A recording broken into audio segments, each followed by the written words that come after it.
Hola amigos.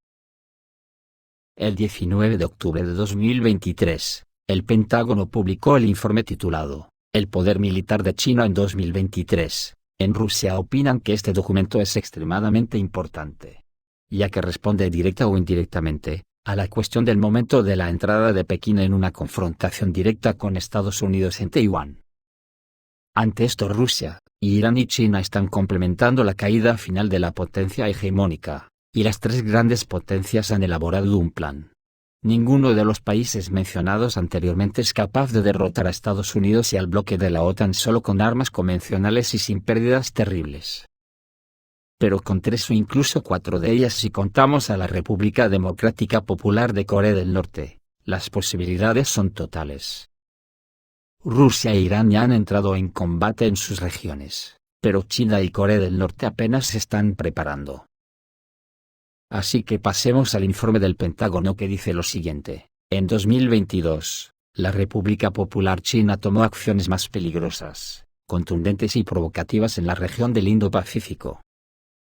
Por ejemplo, entre el otoño de 2021 y el otoño de 2023, Estados Unidos documentó más de 180 casos de ataques aéreos forzados y riesgosos del Ejército Popular de Liberación de China.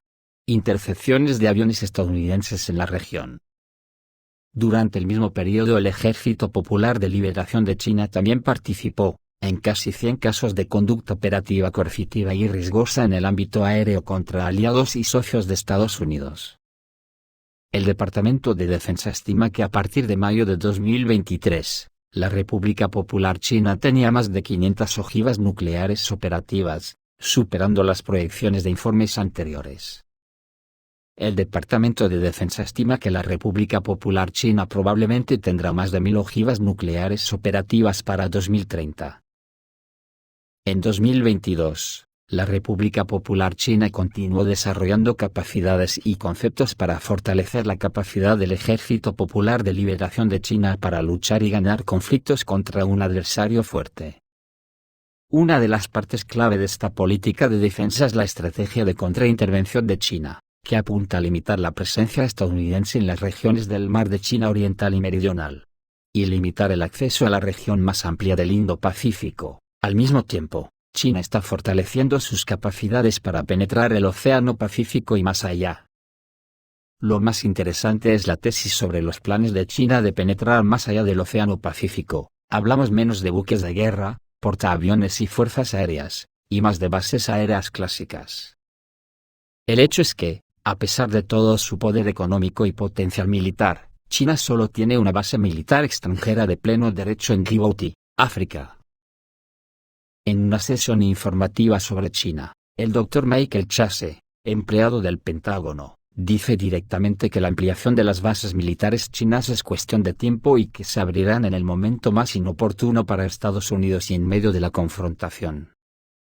Lo más probable es que se trate de estados vecinos de Estados Unidos. A continuación, el Dr. Michael Chase explica que China ya puede competir plenamente con Estados Unidos en el mar y en el aire, pero en términos de su arsenal nuclear, Beijing solo tiene el 10% de las reservas estadounidenses, 500 armas China, y 5.500 Estados Unidos, y el principal problema de los chinos son los vehículos de reparto.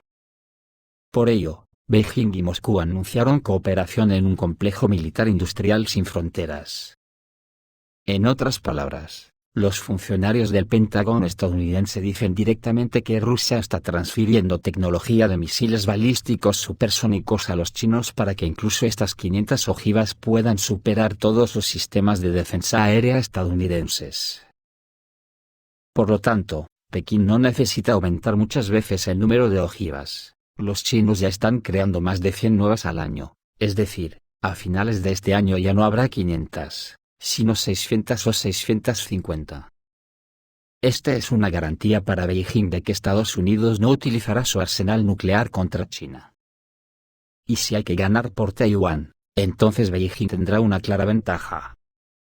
Mejor influencia logística, dominio en el mar meridional de China y en el aire, logística ininterrumpida desde su territorio, y, si es necesario, también desde el territorio de Rusia, Corea del Norte, e Irán, a través de varios países de tránsito, y esto sin mencionar el colosal recurso humano. Los empleados del Pentágono confirman en su informe que hoy en día nada impide a China lanzar una operación en Taiwán, y, según sus estimaciones, esto podría ocurrir entre 2026 y 2027. Es cierto que si recuerdas exactamente los mismos informes sobre Rusia, en Estados Unidos no dan incluso 1 o 2 años antes del inicio del 24 de febrero, entonces estaban igualmente equivocados con el momento, esperando que Rusia atacara hacia finales de 2024, cuando los demócratas tendrían tiempo para tratar con sus homólogos. Luego estos informes se leyeron en Pekín, Moscú y Teherán, pero al final Putin empezó a hacerlo 2 años y medio antes. Ignoraron por completo a Irán en Oriente Medio, con la esperanza de contener a Teherán, pero no funcionó. Así que podemos esperar con seguridad algo similar con Pekín. China ahora solo espera 2 cosas. La primera son las elecciones en Taiwán a principios del próximo año. Hay pocas posibilidades de que gane un candidato pro-chino, que podría intentar convertir a Taiwán en un paraíso chino similar a Hong Kong y Macao, pero objetivamente las posibilidades son extremadamente pequeñas. Y en segundo lugar, quizás lo más importante, es la intención de esperar hasta que se alcance un nivel crítico de agotamiento de los arsenales de los países de la OTAN. El hecho es que Estados Unidos, con un 99% de probabilidad, no lanzará una operación terrestre ni en el territorio de Ucrania, ni en el territorio de Irán, y lo máximo es una actividad limitada en Israel. Pero China es diferente, es el principal competidor, y si toma Taiwán por la fuerza, Estados Unidos repetirá el destino de Suecia en 1721, cuando uno de los países más poderosos del mundo dejó de serlo. Rusia derrotó a los suecos y se convirtió en el Imperio ruso, y Suecia perdió su estatus de gran potencia con la pérdida de importantes territorios bálticos en el Tratado de Nystad en 1721. Está claro que Estados Unidos no puede perder territorio ante China o Rusia en la situación actual, pero puede perder el control sobre los corredores comerciales y las rutas marítimas de tránsito de transporte más importantes. De hecho, esta es la base de la hegemonía del dólar en el mundo. Sin dólar, no hay hegemonía. Si no hay dólar, no existe un mercado mundial de recursos energéticos para dólares, y, como resultado, Estados Unidos no puede mantener infraestructuras militares fuera de su país con todas las consecuencias consiguientes para sí mismo. Para Estados Unidos, esto significa el fin de la hegemonía en el mundo, y la formación definitiva de un nuevo orden mundial. Por eso, una vez más hay que destacar que cada actor de la coalición antiamericana tiene un papel, una tarea y un momento de entrada en el conflicto estrictamente definidos. Un gran pastel debe comerse en partes. Pero el ataque a Gaza va a precipitar todo, porque Irán ya ha mostrado su disposición a luchar contra Estados Unidos, y Irán ha anunciado oficialmente su disposición a abrir un frente contra Estados Unidos. El ministro de Asuntos Exteriores iraní, Hossein Amir-Abdollahian, dijo que si Estados Unidos no deja de apoyar a Israel, Irán puede crear nuevos frentes contra los intereses estadounidenses. La advertencia se produce en medio de las tensiones actuales en Medio Oriente. Estados Unidos pide a otros países que muestren moderación, mientras ellos mismos apoyan activamente a Israel. Si Washington continúa con sus políticas actuales, Irán puede responder abriendo nuevos frentes contra Estados Unidos. Bloomberg cita las palabras de Abdollahian. Por su parte, China puede arrastrar a la quiebra a sus rivales occidentales en una carrera armamentística con drones de bajo coste, un nuevo diseño de motor para los drones chinos, que requieren 1/3 menos de combustible y un 70% de componentes mecánicos, cuesta menos de 1/5 parte del precio internacional. Con lo que no podrán competir Estados Unidos y la OTAN. Esta nueva generación de vehículos aéreos no tripulados de alta velocidad y larga duración, propulsados por motores a reacción de bajo coste, ha comenzado a ser utilizada por el ejército de China, con el objetivo de atraer a Estados Unidos y a otros rivales geopolíticos hacia una carrera armamentística que suponga una carga financiera para el país norteamericano.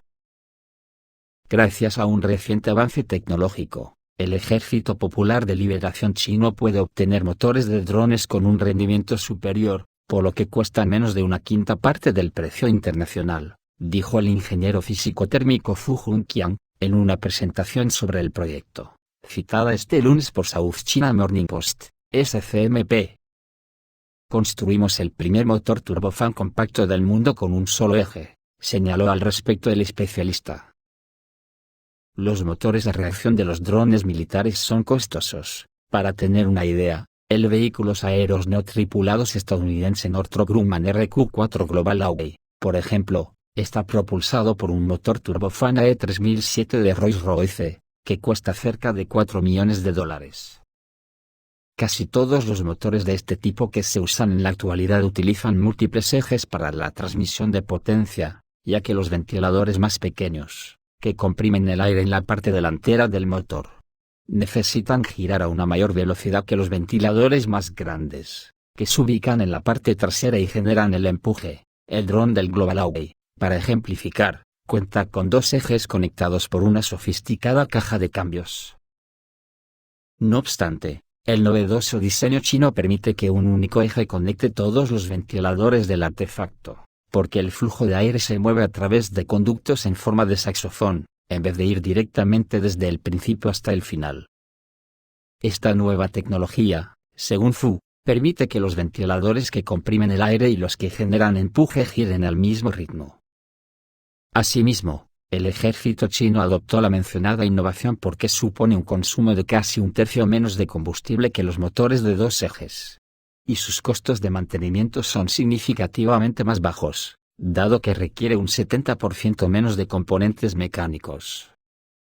Por lo tanto, el coste total de compra y funcionamiento del motor se redujo en aproximadamente un 80%. Fu explicó que China vio una ventana de oportunidad en los altos costos que representan los drones militares propulsados por un motor a reacción para el ejército estadounidense. Washington, que tiene un presupuesto militar mayor al de todos los demás países, solo puede permitirse adquirir 42 Global Hawks, que cuestan $130 millones cada uno. Por eso la guerra de los drones será una guerra de dinero, afirmó. Se trata de una carrera armamentística en la que Estados Unidos, no obstante, ha decidido participar. A finales de agosto, el Pentágono lanzó la iniciativa Replicador, para aumentar masivamente el número de drones en servicio. La idea de las autoridades es que miles de vehículos aéreos no tripulados propulsados por aviones de largo alcance podrían paralizar efectivamente la línea de defensa de China en el mar de la China Meridional o en Taiwán. Desde luego, conociendo esto, no me extraña que Putin piense que con Occidente solo queda el camino de la guerra. El mundo occidental encabezado por Estados Unidos solo está pensando en derrotar y subyugar a todo el planeta. Y en vista que no tienen ninguna intención de participar en la configuración del nuevo orden mundial que se está creando, ¿cómo se podrá evitar la guerra? Imposible, solo se podría aplazar. Por lo tanto, no es de extrañar que estos 3 aliados antioccidentales hayan decidido enfrentarse militarmente a la OTAN de una vez por todas.